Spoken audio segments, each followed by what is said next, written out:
Nothing on there thus far. But my YouTube is up. So that's good. YouTube is Facebook Live it's giving me the ability. Look at the Lord. Ain't he good?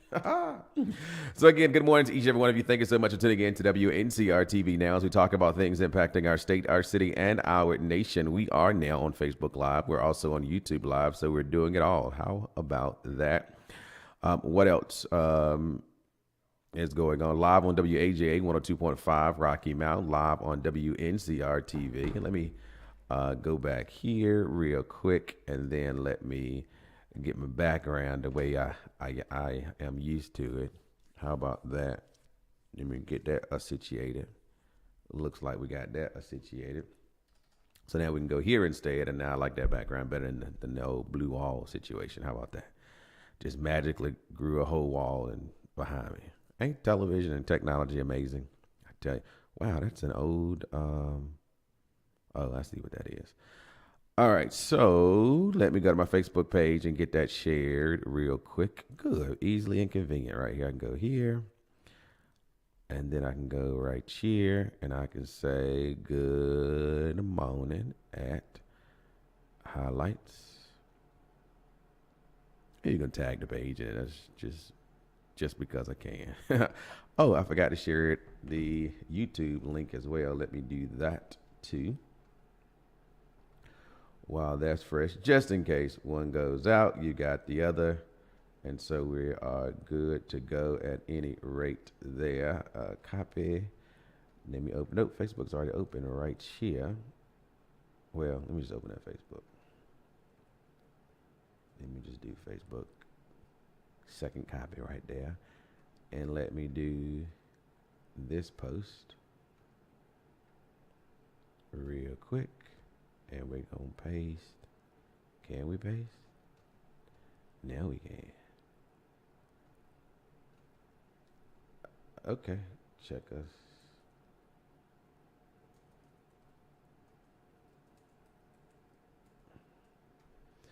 Got it all done. And just like that, we are good to go. Good to go. And so you too can share the Facebook Live page on your Facebook page. That'd be great. I don't think I have anything like that. Let me see here. Can do this. Nope. That would be. So yesterday I was down in Wilmington, North Carolina at the retreat. And so the city of Rocky Mount was in day 2 of their retreat, and they had a couple different people do some presentations. And one was the great city of Wilmington, where they were at, and got to see former assistant city manager Rocky Mount, Mr. Tom Moten, who is now the deputy city manager for Wilmington, North Carolina. So it was always good to see familiar faces. And of course, we saw the familiar faces from the city of Rocky Mount. Staff and management there as well, who were assisting during the retreat process. They did have a closed session on my way up there or something, because it was not available on the page, and so it said waiting for stream to start or something. So don't know, and I forgot to ask about that. By the time I got there, I guess I kind of forgot about it. And as I'm trying to re-jog what happened today. Or yesterday, rather, that was one of the things that was a little delayed, was the me getting access to. Well, again, since I got there, they was talking about something, and what were they finishing? They was finishing up something. I can't remember what it was, but one of the most interesting things that came out was that the audit is due by March 31st, and there is some concern, possibly, fingers are crossed, that the audit may not be available by March 31st. They have until I think it was April 1st to get it to the LGC for it can be considered timely submitted. If not, the General Assembly, I don't know, a year ago or sometime, they just moved so quickly up there in Raleigh. They made it as such that if audits are not timely submitted, that they could withhold their sales tax from them, sales tax collection, sales tax revenue. So that is always a potential. But again, it has to miss the April 1st deadline, and they cannot act upon it until July the 1st. And so there's still kind of some windows before the Secretary of the Department of Revenue would withhold those tax disbursements. And so I don't think it's been done yet. But I remember there was a meeting in which when Penny was a secretary, I don't know who the secretary is now, and that he was saying, well, we'll get to it. So I don't think it is the goal to try to cripple already frustrated townships by not having access to the funding they may need to pay the auditors, the funding they may need to continue to pay staff, or however they choose to use those sales tax revenues. So I think that is, again, that's something that they did do. And there was a talk in the town here because Edgecombe County had been delayed on their audits. I think they've got a hold on that. They are doing, I think, a whole lot better on that. And so they got that process. So sometimes those hurdles help you be stronger. And so that's why we always tell people to face their challenges because they're certainly overcomable when you do the necessary work to ensure that you have a success story, because we all have success stories to tell. I want to say good morning, John Jordan. Thank you for tuning in this morning as well. Appreciate it. Let's see who else might be on. Richardson Stevenson, Irma Maxwell, thank you for tuning in as well to Wncr-Tv Now as we talk about things impacting our state, our city, and our nation. So that was one thing that came out of the retreat on yesterday. Was the audit. But another thing that came out of retreat, and I always like when there is conversation surrounded by what I kind of have been mentioning for years, and that was the comprehensive plan update and all this good stuff. And then you go down to Wilmington, they're like, they just hit you in the face with it. And so, of course, it did give kudos to City Rocky Mount for some of their relaxations of ordinances that they have to kind of be less restrictive in areas and like secondary dwellings and things of this nature. So they are and have been moving forward. And I always, knowing me, we always give kudos to where kudos is due. So never do I say that the City of Rocky Mount is doing everything 100% wrong, because that's just not the case. Otherwise, like others, you just pack up your bags and move out. But Rocky Mount certainly has its challenges, but also has its plus benefits as well to the growth of our communities. Let me see if I can find the link from yesterday. And, yep, here we go. I think it would have been the morning session. It was the morning session because it was before the break.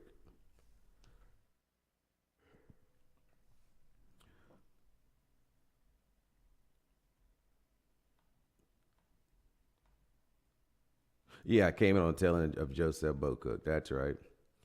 And he was talking about the comprehensive plan. Matter of fact, I didn't get to hear all of what Joseph actually shared. So let me see exactly what he shared with the council on yesterday as it relates to the comprehensive plan. That was the part of the reason I kind of went down there as well. So here it is. Director of Development Services. Grateful for the opportunity to be here with you all this morning at the retreat. Again, as Mr. Varney noted, I'm here to update us on the comprehensive land use planning process. With my presentation this morning, we're going to explore the history of planning in Rocky Mount. We'll review public engagement insights and discuss the draft vision and goals that have come out of the initial engagement, and then outline our next steps. Ultimately, today's presentation is about our shared vision and a future that we can build together. So, got a roadmap for today's session. We'll start by revisiting the historical context of our planning efforts, tracing the evolution of our planning documents from the early days to our most recent initiatives. Next, we'll review the extensive outreach and input we received that have given shape to the city's draft vision during the current planning process. And from there, we'll address the challenges we've encountered and discuss our next steps. And then finally, we'll open the floor for any comments and questions. So what is a comprehensive plan? It's more than just a document when it's functioning at its best. It's a guiding framework that should shape the future of Rocky Mount. It's an official statement adopted by the local government that sets forth clear goals, policies, and guidelines to direct the city's physical, social, and economic development. This process gives us a big picture perspective, allows us to identify major opportunities and challenges, and ensures that our growth aligns with a shared vision, one that reflects the aspirations of our residents and stakeholders. Through extensive public engagement, citizens are given a voice in shaping the community they want to live in. And the strategies developed through this process provide a concrete roadmap for how we achieve that vision. Comprehensive plan can do more than inform future zoning decisions, serving as a foundation for making investments in infrastructure, transportation, housing, and public services. Guides how we use our land, where we prioritize economic development, and how we ensure sustainable and equitable growth across all neighborhoods.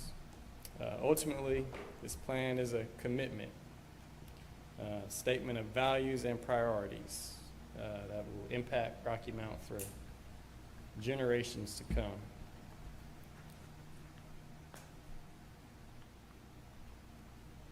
Help me out, Grant. Got it. All right. Rocky Mount has a rich planning history, and it's an evolving planning history. The city's first comprehensive plan was adopted 60 years ago.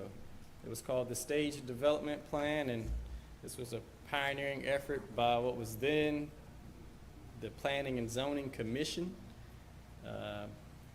Over the decades, we've refined our approach through subsequent plans in 1975 and later in 1993, each plan building on the lessons of the past and responding to the emerging community needs. In 2003, the current plan, Together Tomorrow, was adopted. Each of these documents has contributed to shaping the city we know today.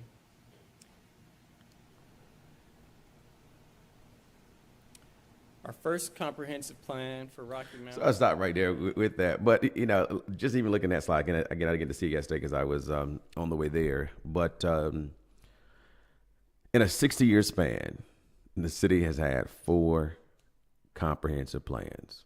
And they were quite interesting because in 1965 was the first, and then 1975 was the next, which kept that 10-year situation. Then it was 1993, and then 2003, which kept that 10-year situation, but there still was a gap between 75 and 93, and then now we have another gap between 2003 and 2025 or 2026, whenever that plan will be created. Finally approved. And the later we get into 2025, the less likely it will be completed in 2025. That will have significant value, because I don't know how far they were on the work product, and that was going back to submit some things for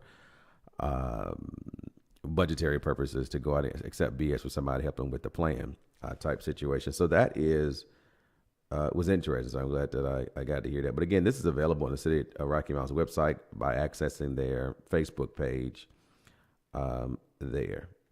And so let me see. I want to move forward here. So yeah, and then after that, then Wilmington came in and talked about their particular plan. And one thing that stuck out in my head almost immediately was well, you'll see it in just a second. How about that?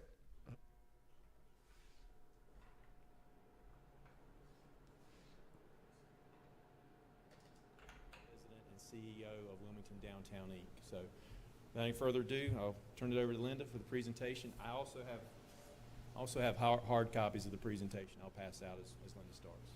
For the record, Chad is actually the deputy city manager, so I did say I'm the deputy city manager. And more importantly, I'm a friend of Bill. Good morning, everyone. As Chad said, welcome to Wilmington. I'm very happy that the weather is cooperating for the first day of spring, and you're going to see a beautiful day in our beautiful city. So, I'm gonna, there we go. So, kicking off this presentation, I actually appreciate the presentation that we came in on the tail end of, because it's a great segue. When we look at neighborhood revitalization and neighborhood redevelopment, it really does start with planning. And I know that you have kicked off your process for Imagine Rocky Mount 2050.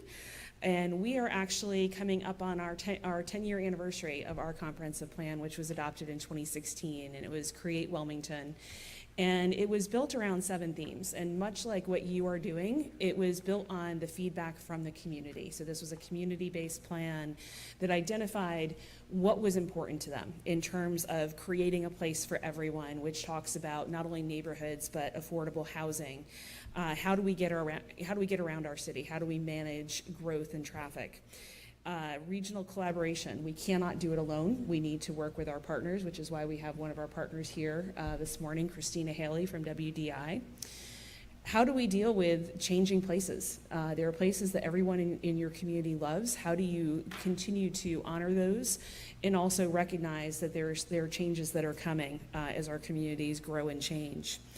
How do we capture the special places that are in our community? How do we make sure that we are taking care of our natural resources and nurturing those and maintaining them for future generations? And also looking at our economic growth and our economic development and prosperity and how we handle those. And so that is what our comprehensive plan is built on. That comprehensive plan then drives the city's strategic plans. So our council just this year adopted a new strategic plan. And it has 5 focus areas, and all of those focus areas come back to that comprehensive plan vision and goals and policies. So it's a way for us to take that 30,000-foot view of the comprehensive plan and then operationalize it throughout the city by focusing on very specific. Well, obviously, I do. I guess those who might have been watching via streaming on yesterday may have had a hard time hearing that because the audio appeared to just drop out. There to them turning off a microphone that was producing air. So like I said, they might have been using the wrong microphone, and they'll probably fix it later, but I just got off of it for that particular situation. But again, what did you notice? In 2025, they're talking about a plan they created in 2026. I'm sorry, in 2025, they're talking about a plan they created in 2016.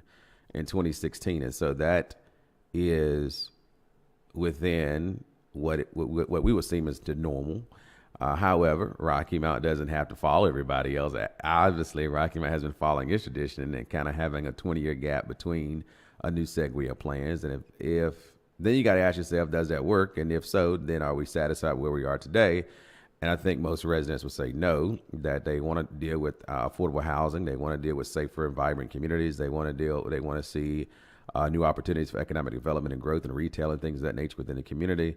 They want walkable communities. And so these are some of the things that you hear as you go in and around town to neighborhood communities. And even when you talk about access to fresh fruits and vegetables from the farms to the table type initiatives. And so these are things that, we hear often by being engaged in the community. But one thing that also stuck out to what she said was as they were creating their plan, they had that meaningful contact and conversation with the community. It was community driven. And so and if you remember the show, whatever time it was, sometime last year, I guess, there was some concern, one about the price tag of the plan. I get it, $800-something thousand or whatever. But And then there was concern that they didn't come to the council first, and that the council needed to be engaged first because they're spending money. And then people have either way you want to have it. But I think even if they came to the council first, I would hope and I do believe we don't have a council to say, let's do a plan without community engagement, because the council certainly has been community engaged. But I guess at that particular time, they felt left out. And so the best way to do it is to scrap the whole thing. But yet I think in actuality, it would have been most likely the same way it was actually done. And so that is one, trusting and engaging in your staff to do, that they have that understanding as to what the council's goals, wants, and desires are. And that should be articulated through the council's vision and mission statement of itself, and knowing what those priorities are by having those true and transparent conversations as they have through committee as a whole, as they have through city council discussions. And so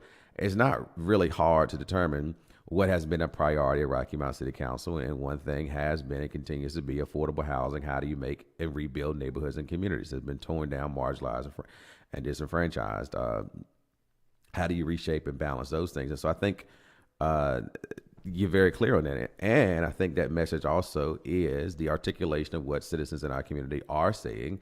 And many a times they're going to have ways about how to do it for their neighborhood, their street, their community. Why? Because they live and go there every single day. That's what they are.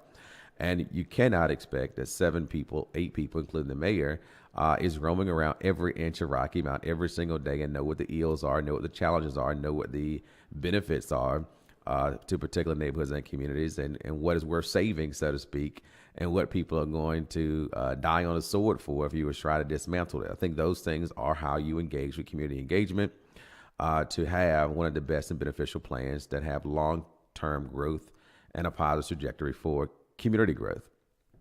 And when you go and look at, and again, I'm just regurgitating what I've been saying for years, when you go and look at what other municipalities and townships have done over the years, when they have that level of public engagement, you see communities flourishing and growing. I go back to when we were in the initial stage of comp planning. There was talk about for development. There was this going on and there was that. You saw all these things going on. Now you pretty much see we're gonna end this project. We're not moving forward with this and this, because again, people who are making investment in communities want to know where you're going and want to know that you're really going where you say you're going. And so when there was a halt to this comprehensive planning, and so now there's now a public conversation about picking up, because I mean, it just went to the cold. Like, what happened to it type situation, right? You may very well begin to see again some more people saying, okay, well, maybe they're going to get it right. They're going to recorrect the train. And perhaps now I do kind of want to invest in Rocky Mount, because I see that they're doing some thoughtful planning behind it, and they're leveraging that with some public/private dollars type initiatives. They may be talking about housing bonds or things of that nature. And so then you're going to start seeing some excitement around investment, and people want to come in and build houses and look at manufacturing maybe. Again, when you have a president like Donald Trump, who's currently sitting in the White House, he has been and will, I guess, continue to be for his term. We don't know, but continue to be about build and buy in America type situations, so that may encourage more industries to look at locations to site some potential manufacturing plants, or utilizing some space that may already be available, and to negotiate those contracts to get people in. As a matter of fact, I was down on Church Street and saw somebody looking at the old building that's been for sale for years. I don't know what they're looking at doing with that. But again, so I think you are going to see some plus positive conversations, and maybe even some turning up some keys, so to speak, and turning on lights for some potential job placements for people, especially within the city limits of Rocky Mount. And if they're not right outside of citizens of Rocky Mount, which again will have a net benefit, because Rocky Mount is that thing. we are the city. And I think if the more the residents would speak from that perspective, we're that big thing in Rocky Mount, right? We would see more engagement. But oftentimes you see citizens and residents of our community want to, prop up the narrative that is Murder Mountain, this, that, and third, or the faster I can get out of here, the better off I'll be type situation. And I think also that is because we don't tell the success stories of Rocky Mount often. You look at just a few years ago, there was nothing happening at this old cotton manufacturing plant making thread type situation for years. That was a desolate place in our community. You'll pretty much find birds and maybe people up to no good roaming through that building. And within a couple of years and a plan that Capital Broadcasting had to revitalize that area, you see it as a vibrant area where you see people walking, you see people playing outside, you see people staying, you see businesses in their law offices, radio stations, you name it, restaurants there. And again, they thought comprehensively of how we can do it. And I don't think their plan just is that location, right? I think they're trying to assemble or have assembled some additional property to continue to build upon what they've established at the Rocky Mount Mill and continue to make that work. And so we have seen firsthand what singular focus is on a particular area. One thing they talked about from Women's, and I encourage people to go watch the retreat video, is the block by block initiative. I think that's done in Charlotte or somewhere. No, Salisbury, North Carolina, where they just focus on one block at a time type situation. And that has always been a challenge to Rocky Mount because it's been this railroad track type mentality of our city that if you do one thing over here, I need you to do it over here. And we're going to call that equity. It's not. It's just, I would call that just a distribution of funding across the railroad tracks as evenly as most as possible. And that's not equity because there's been years of disinvestment in Edgecombe County that has created an environment or neighborhoods the way that they look in Edgecombe County, lack of economic investment in Edgecombe County because of if I do one thing over here, I got to do one thing over here, but yet you still have a community that is fragile and marginalized, and you're going to have to do some block by block. You're going to have to do some intentional investment and say, yes, listen, we're not forgetting you in Nash County. We understand there are issues in South Rocky Mount. We understand there are issues near Loyola. We understand over there in Little Eastonburg and other areas of Rocky Mount. But when we prioritize what part of the body needs to undergo the essential surgery to rebound, here's what we got to focus on first. And we have to laser focus on that because if we don't, just like the rest of your body, if your foot ain't working properly, it causes discomfort for the rest. And so the same is true for our city. If we've got valleys in our cities that need to be little hills, or little small mountains, or whatever you want to call them, we've got to raise those things up. And so we have to be very intentional about it.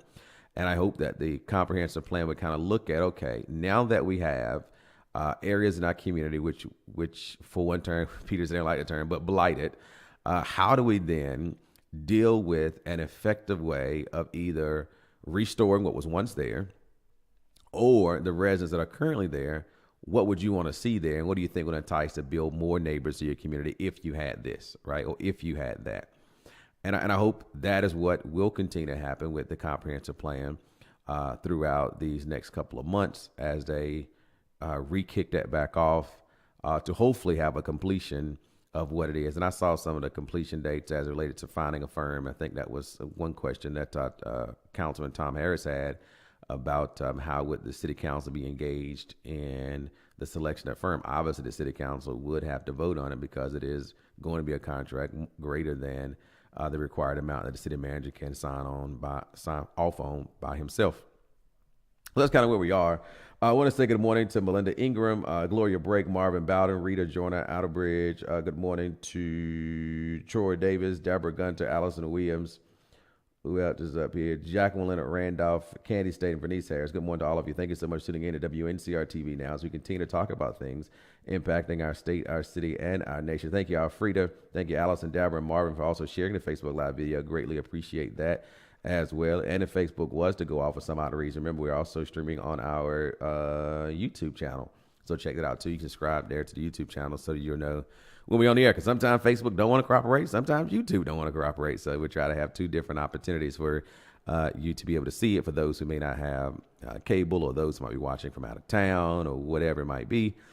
Those who may not have access to the radio, 102.5 FM. We make those things available. So again, planning I think is essential. And you saw that from what the Development Services Director, Joseph Bocook, talked about, as well as what the City of Wilmington's team has done, too. One thing they talked about, too, is micro-lending. And this is something I talked about for years. I am not a proponent of grant dollars and just giving these one-time grants to businesses and whatever with no repayment type situation, because most of the time, for all of the things that I have done in my little life, whether I borrowed money from somebody or borrowed money from a bank or put on a credit card or whatever it is, I have to repay it. And so I think that makes you work even harder. I think it makes you try to have a success story there because you have skin in the game. And too often, when the old proverb talks about, if you give a man a fish, he eats for a day, but if you teach a man a fish, he eats for a lifetime. And I really subscribe by that idea of that situation. And so the micro lending situation, I think, is a great situation. And I don't know the legal technical piece there about a city actually participating in micro lending. What Wilmington has done is they have partnered with a nonprofit who she talked about a few moments ago, who pretty much handles the micro lending, handles maybe some cleanup in the community when they have wild and crazy nights in Wilmington, deal with graffiti removal. So they kind of act as a arm or an extension of the city, as well as other partners, to really deal with some issues that maybe the city can't deal with directly when it comes to micro lending. And so they're able to facilitate that. And I think it's handled through Civics Bank, who, and I think just a few months, those who those who bank with local government credit union will now be members of Civic Bank because of the partnership ending with State Employees Credit Union and local government credit union. And so I think those things are something that is important, that can be done. And we see models that's working in other communities that's doing it. And again, it goes with, and that board, I think she said she had 31-member board or something. So people sometimes can't get along with a 9-member board, a 7-member board, or a 4-member, but the 5-member board in that case. But I think they said they had 31 members on the board, I think, which is composed, I think, the entire Wilmington City Council, maybe the county commissioners or whatever it is, and some other members who appointed to it. But they all get together and make it work, right? You talk about 31 or 30 plus individuals who are coming in, but they understand what the core of the conversation is. And the core of the conversation is, how do we make Wilmington better? The core of the conversation is, how do we move from where we are today to where we want to go tomorrow? And perhaps I'm going to let this go because I understand for the greater good, this action is important.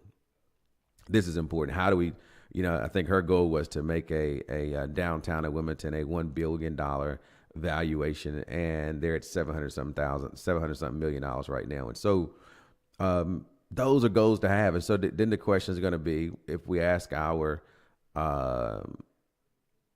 city today, what is the goal to make valuation of what our downtown looks like?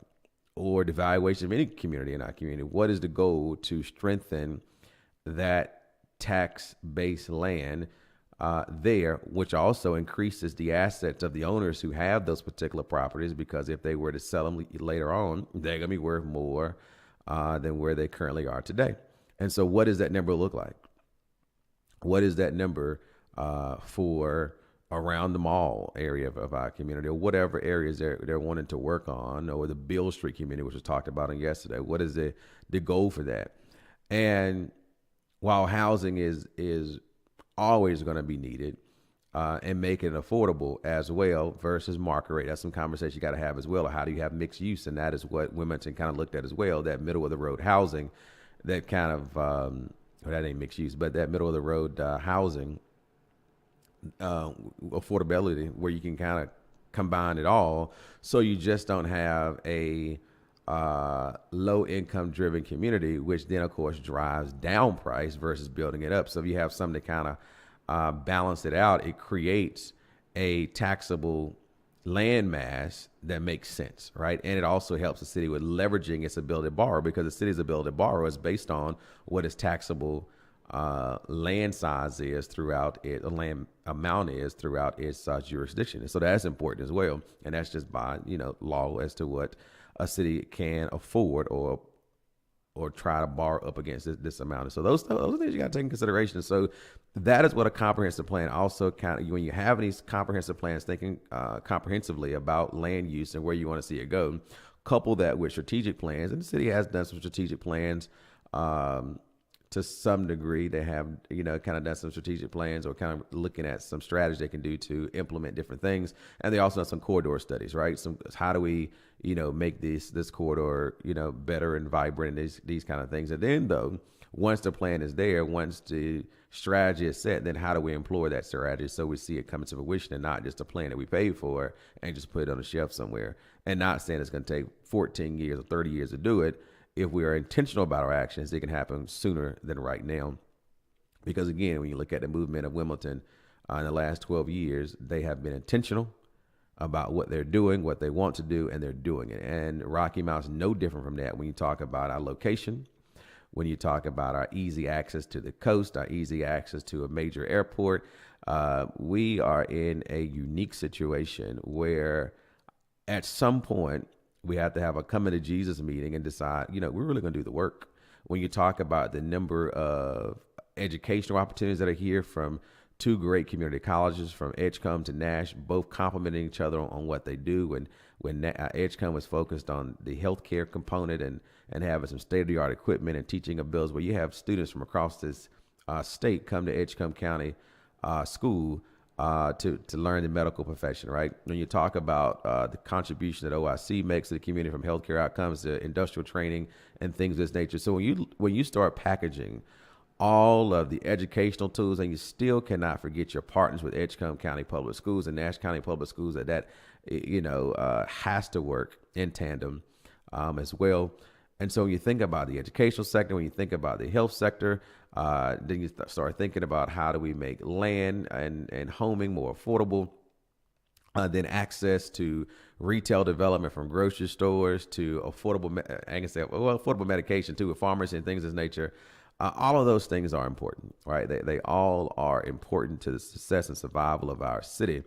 And that is the kind of conversation that you have. But beyond that conversation, you got to have the action. And I think, and I hope that we are, and we'll get to a point that we're there, and we don't have these great silo situations, but we have a true collaborative effort to make things work. Again, we talk about the number of people that come into this city because of the investment that City of Rocky Mount made some years ago with a event center, right? And so when they come there is what they were talking about the other day, of how do you build on that, from having tours to improving the downtown walkable community so that you have a more vibrant downtown that's open on the weekends and things of that nature when they're having these things. And who knows, people who come to those facilities may fall in love with Rocky Mount and say, you know what, never thought I'll be moving to Rocky Mount, but here we go. Here we go. And then, of course, Rocky Mount just so close to Raleigh. And right now it costs less to live here and commute to Raleigh. So you have that type of thing going on as well. But that is not anything that the city had intentionally done. That's just a happenstance type situation, right? It just so happened to Rocky Mount to be where it is. And so therefore we're going to live there. But what are we doing intentionally to say, this is why you should experience Rocky Mount. This is why you should live in Rocky Mount. This is why you should invest in Rocky Mount. And again, I do hope and believe that those things are forthcoming based on my viewing of the presentations on yesterday and some of the city council's engagement and follow-up responses to that situation as well. So that's good old Rocky Mount, North Carolina. That's a recap of some of what I saw from the retreat. Good morning also to James Bullock, Jeff Davis, Derek Montgomery in Ohio. Good morning to you as well. From Rocky Mount, I was down here singing many years ago as well. Went to school with his son who lives in, where does Dominique live at? Oklahoma, yeah, Tulsa. So, so those are some things that kind of think about. But again, I believe we'll get there step by step, day by day, hour by hour, if we continue to do the work. Let me see. And then that was the morning session. And then the afternoon session, let me get that video real quick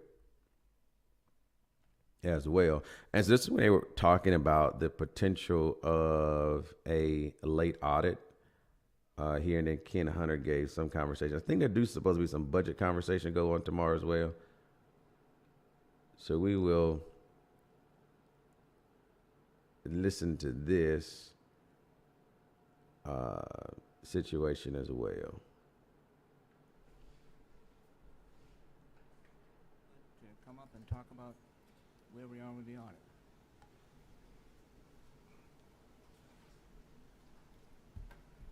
Good afternoon. Thank you, Mr. Varney. Before going into the details of our 24 financial audit, I would like to give a very short reason and the importance of and the requirements of financial audits in any municipality and also in the cities. First of all, definitely North Carolina law requires that to ensure that all the audits are done by a certified accounting firm. So make sure that we are following the general accepted principles. And then secondly, which is the most important, is the LGC, which oversees all the audits, and all the audits should be submitted to them after the final report is generated, so they can review and approve it. The audit process includes 3 different phases. One is the initial phase, which includes assessment and preparation by the external auditors. They come in, they talk to the staff, they look at the policies, they look at the procedures, and do some kind of walkthrough to make sure that all financial processes are in place. Then there's a single audit phase, which is also very important, deals with the federal and state grants. Since we are recipient of more than $750,000 for the state and federal grants, we are obligated to complete this audit as well. Now, as far as the general audit is concerned, which we are going through right now, we have, as I indicated before, and Mr. Varney has also alluded to it a couple of times in the meetings, is that we are going through some challenges. The audit process usually starts somewhere in the May and June of a fiscal year and fiscal year, but because of challenges and turnover in the staff, it has been uphill battle, but looks like it that we started the initial process of providing documentation to external auditors in the time frame of November and December. At that time, we have been having regular meetings with external auditors, providing them with documentation. We have provided them over several hundred documents based on their PVC list. But again, the testing for the entire process did not start, sorry to say, but did not start in January of this year. That's when they started doing this testing, and it was because we were unable to provide the documentation so they could start the testing. We did not have enough staff or the qualified staff to do it. But anyway, we have submitted almost all the documentation which are required right now. We are in the final phase of providing some of the documentation which they are requiring right now. But as far as I know at this moment, today, from the emails that we have provided, and our consultant Beverly Strawberry is also looking at some of the documentation before they are submitted to the auditors. During this process, going through different documentation, there was one exception the auditors were alluding to, especially it was related to the Public Facility Corp, also DCF, which includes the new market tax credit. They were, according to the GAAP principle, they wanted us to make sure that the loan is repaid, but based on our conversation and providing them additional documentation and having several consultations with them, they have agreed to take the building as an asset for the repayment of the loan, building the event center. So even though this won't be an exception, there will be some kind of a management note to it. There will be some kind of opinion to it, which will be documented, and that's going to happen, and it should be part of the general report. One of the other things which I think it will be part of the audit report, they were also very concerned about our AR balances, especially the AR receivables from our business services. which are over 90 days. It looks like the AR balances has been increasing over the last year or so.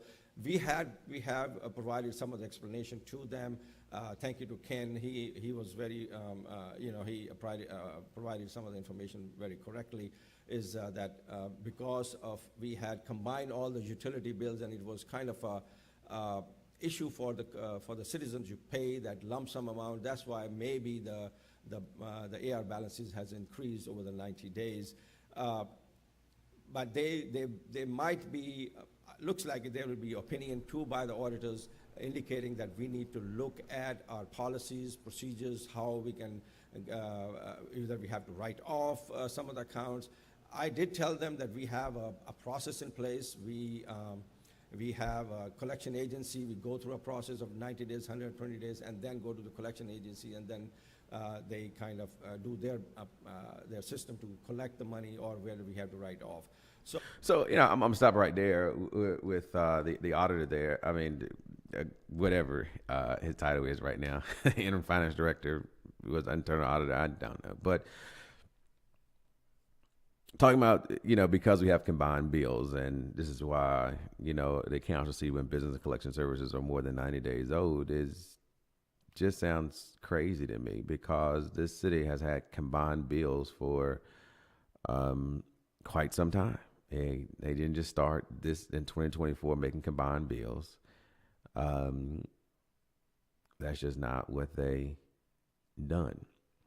Now, it could be that people are in 2024 dealing with inflation, and so they're kind of not paying as much as they could, and the city has been generous in allowing utilities to stay on, even though the utilities should be turned off based on city policy. I mean, those things could maybe be factors, but the fact that we have combined bills in 2024, we just didn't get combined bills in 2024.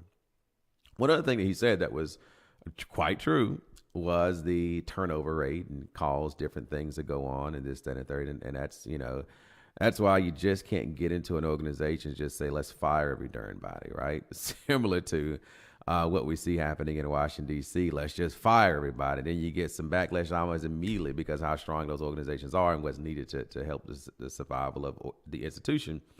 You got to kind of bring them back to work. And so he talked about a high turnover rate within it, so you can find documents. But then that too in itself was alarming to me. And that's only because I've been around the city a long time in my short years of living. And that is some years ago over the Gary Weeks situation. People probably know about Gary Weeks, but probably Google it, might still be on the internet, about all this money being spent, and city council had no clue what was being done. Paint cans, deer scans, you name it. They created this internal auditor position. And this internal auditor was supposed to be checking all of these departments and being sure that they're doing what they said they were going to do.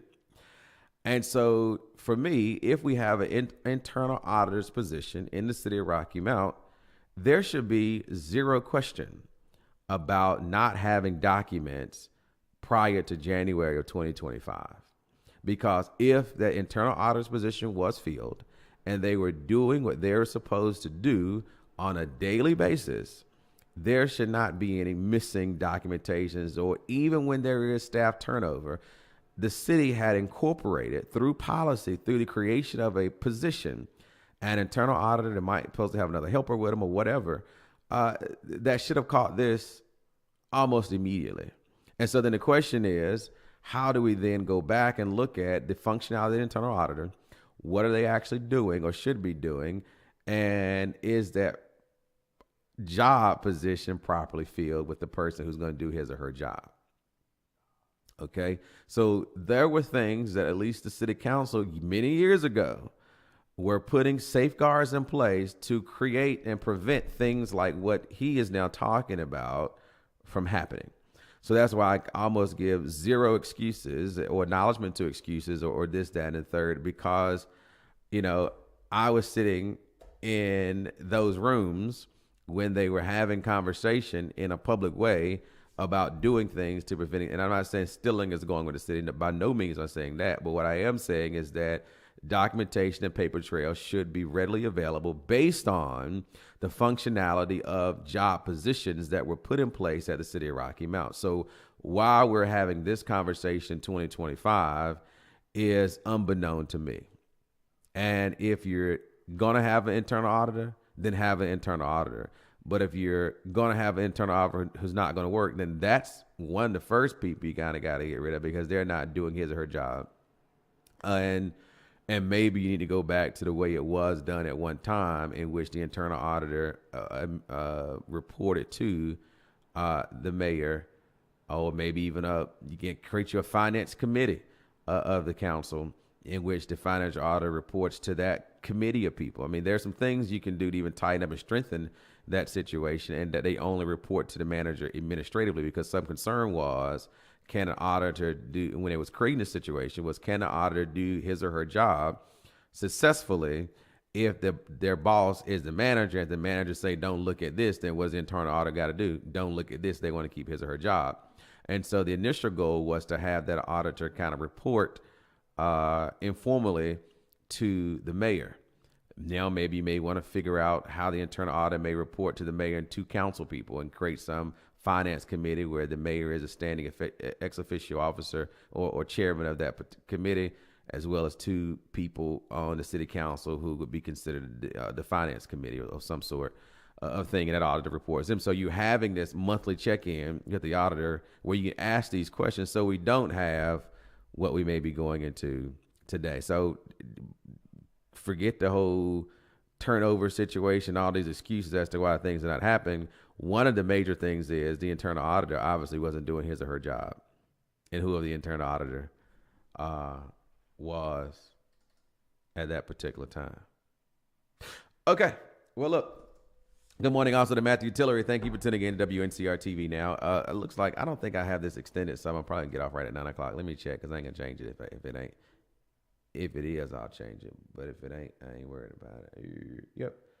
9 o'clock, going to 3. So, yeah, we got 1 minute remaining here in the show this morning. The other piece was what Ken Hunter kind of addressed to the city council through some kind of a budget review. And so I kind of play a quick, maybe about 30 seconds of what he was sharing. Hopefully we'll be within that time frame to kind of hear what he was talking about. That we can facilitate, in accordance with your wishes, the incorporation of initiatives and goals and priorities with respect to developing a budget for the upcoming fiscal year, which will start on July 1st. So, nope, that's not what I wanted him to talk about. Let me see here. There we go. Maybe we can get there right here to the challenges screen, and this is kind of some of the challenges he brought up to the city council on yesterday. As well as public safety, continue necessary and initiate necessary infrastructure improvements to our utilities, as well as what you adopted in June of 2023, implement a classification and compensation plan. With those initiatives, it is understandable to realize that they do bring noticeable increases in costs to the city, just like they would any organization. There are several factors that contribute to this, and that includes the impact we've seen of inflation, the significant rise in the price of goods since 2021, as well as general market availability, which does pose challenges when you are budgeting on an annual basis. And I imagine for some members of council and some members in our audience and watching online, you order something and it used to maybe take 6 months, and now it can take 24 months. And those pose challenges for us, just like it certainly does for everyone else. And that market availability also contributes to higher costs themselves because there's higher demand. That's not inflation in the general sense. That's more of a specific issue, just like what we've seen with the price of eggs recently. There's also the impact of the classification and compensation plan, as we've talked about in the last 6 months. This did enable us to restore staffing levels to pre-pandemic levels and the loss of several employees even after the pandemic. However, the actual costs were greater than forecasted when the plan was actually implemented. All of this together, particularly with the general fund, has created a negative impact on our fund balance. As Mr. Beloke said, we have not finalized the audit for fiscal year 24. We've provided you an estimate of what we believe the reduction in fund balance is going to be based on budgetary numbers. But you take the numbers from 2024 and 2025, we would be looking at about a loss of $9 million. Now, we had built fund balance from the years prior to that. I want to be clear about that as well. So there was growth in that fund balance at a similar level. However, what it does require as we move forward, and we started taking action this current fiscal year, and we certainly will continue to take action next fiscal year, is prudent spending control. We certainly want to make sure that the initiatives and the goals and the objectives that City Council sets are met and fulfilled, and that we have the resources to do so, and we will do so efficiently. And we also see the need to ensure efficiency with respect to our ongoing operations that all of our residents depend upon. So I did kind of continue the show because of that. Hey, caller, good morning. Oh, I hung up. My bad. Anyway, so I did continue because he talked a little bit slower than what I thought he would in that process. But let me go back to the phone call. Hey, caller, good morning. Mr. Bronson, it's me again. Sorry I missed your show this morning, but I did catch a little. I did watch the retreat on YouTube, and I'm going to call back Monday because I have a whole lot of concern in what I heard. You have capitalized on some of it. However, from a citizen's perspective, a lot needs to be said, and I want the people to know exactly what I heard and what should happen. And before I leave today, I feel that the city manager should pull IT into a room and discuss with them the poor services that we receive. Those individuals who listen to it on YouTube and other outlets. It was a shame, the buffering, the lack of being able to hear. It wasn't professional. We need Elon Musk down here. We need to get rid of some folks. Man, it just didn't start. It started with the regular city council meeting. Nothing was timely. You know, I hate to complain all the time, but if you're asking for my involvement, then make sure that you give me something to be involved in. I didn't like what I saw. And why are we paying all this money? I had planned to go yesterday, but after listening to Wednesday's retreat, I said no. I'm not going to waste my gas money. I give them a D- for presentation. But we'll talk Monday. Thank you very much. Thank you. You know, and I get the whole idea of being live and that type of thing, and I'm pretty sure that they're capturing on hard copy as well. But I had said their retreat they had in Asheville some years ago, and the internet that they had available internet had there was not conducive to a live performance of the council retreat to make it enjoyable for the citizens. And it might have been somewhere else too, it was kind of messed up. And then, you know, it negates when you say it happens with the City Rocky Mount too. And I don't quite watch the City Rocky Mount streaming. I watch it replayed, and so I don't know. But their internet access in these remote locations is dependent upon what is available from the outlet, right? What is available from the outlet. Now, they could, if they wanted to, have a internet provider come in for those 3 days and provide direct internet access. Even that could have some issues. I mean, so there is some satellite opportunity internet they could use. A company can come in and do it right away, and it could be, you know, narrowcast through satellite and then straight back to Rocky Mount. And they use Rocky Mount internet service, but if Rocky Mount internet service is bad, which I didn't think it was, then it would still have that same situation. So I don't know about that whole situation, but my thought and suggestion to that was that while those meetings are going on, it does not necessarily mean they have to be live to the citizens. That it could be recorded, and they could record it as is, no edits, no nothing, and then upload it to the internet And so thereafter, the citizens can watch it without any hiccups. Now, the mic situation is a combination of a number of things. It's going to be either mics not being turned on when they're supposed to be turned on. And so therefore, that whole microphone situation, as we saw this morning, that if it's done that way, it's going to be captured in the recording. So that's not has anything to do with internet. That's going to be operational situation. So to that point, when you are doing productions, oftentimes you're going to have a video person controlling video, and you're going to have an audio person controlling audio. What we have with the City of Rocky Mount, because the city's function is city government, not a masterful production of displaying their meetings, right? So I get it. But generally, you would have at least two people managing that. And then another person could particularly be a grip if you're thinking about actual production in movies and things of that nature, and television shows for that nature too, who when there is a mic issue, you still got your audio engineer, on the board, and you got a grip running to kind of troubleshoot what the issue might be. So they're working those particular things out. If you take your audio person, they're going to fix the situation, then you still have elongated corrections type situation, right? So with the City of Rocky Mountain's piece, I think they had at least Mr. Grant, who was kind of controlling the PowerPoint, and you had Mark, who's controlling audio and video, and he's doing, I would say, the best he can with a single situation with having at least 11 different microphones that kind of determine, trying to figure, okay, who's talking next, type situation, trying to get the PTZ camera to focus on that particular person. So I get it, being in this space and understanding what it is and what you're challenging a one person to do. The question is going to be,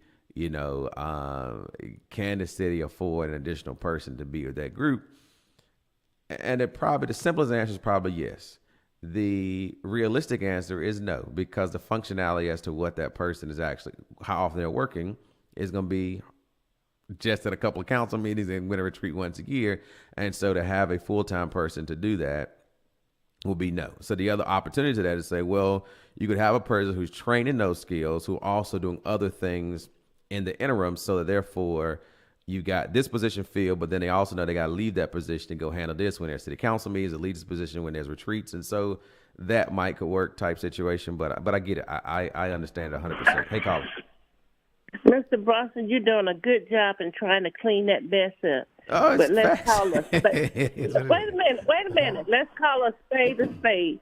They did a piss poor job in IT. Every day that I looked at it, It was awful. It was just awful. Mm-hmm. It was. And I want people to know that I was truly dissatisfied with it. Okay. So you keep trying to clean up. Thank you. Rock out. I appreciate But I it. can tell the truth, because they did not do an excellent job. And this is why I said we need to take Elon Musk's approach. If you can't do your job, you need to go through the swinging doors, because somebody, a lot of people, is not doing their job in the city of Rocky Mount. And I'm not going to call back today. If you come on Monday, I got a lot to say. All right. Appreciate you. So, for what I was saying does not negate from the fact that it was a challenge, right? And so I recognize those challenges, again, dating back to our Asheville one. I think there was some challenges when they were in Durham. And so, and again, I mentioned to a council person, look, why even do them live, right? Just capture them and say, the first day of retreat is going to be available the following day. The next day of retreat is going to be available the following day. And so therefore, if you have retreat on Monday, you'll get Monday on Tuesday. You'll get Tuesday on Wednesday. And so therefore, it is a more enjoyable experience for the end user watching it. There is really no benefit to the citizen of Rocky Mount to be able to access it live, except for having real-time information. But how can you have real-time information if you're having internet issues and all this other kind of stuff? You don't have information. It's just might as well not do it, right? And so again, the simplest way of doing it is to only do a post-production type of capturing of the content. And Once they finish capturing it, then they upload it to the internet, so it's a clear thing. And it could very well be that the first day is available later on that night, right? Because all you're simply doing is capturing it, and then you're uploading it once it finished, right? And so if they break it up in 2 sessions, as they done this past retreat, you could take that first session, that morning session, and probably on their hour break, you could actually have that thing being uploaded while you're capturing the second session. And so mid-afternoon, you got your first session of being available, and then later on that night, you got your next. So that'll be as close as to real time as possible, right? That would be the only thing I could think of. The only people who kind of pull that stuff off with the mass amount of talent and pools that they have are these live award shows, and sometimes the glitches there. And many of them, they kind of stop doing live award shows because the cost of production is just too much to do it.